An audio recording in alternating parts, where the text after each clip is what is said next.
Welcome to the Tech Egg. Don't get scrambled. Enjoy the video. You start by identifying the RJ45 ports on your computer and router. This prevents mismatches and saves time.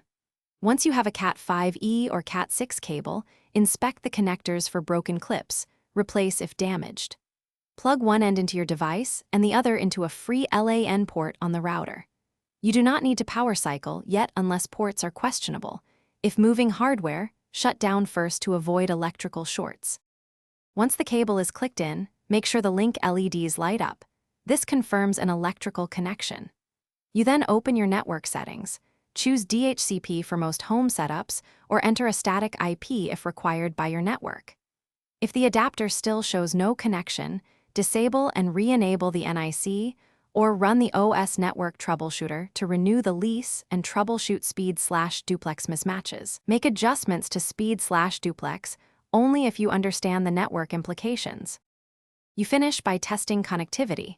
Run a speed test and ping your gateway to verify throughput and latency. This proves the link quality. Make sure the cable is routed cleanly, no tight bends, avoid power cables, and use clips or ties for strain relief. If something fails, swap the cable or move to a different router port, then reboot the modem and router.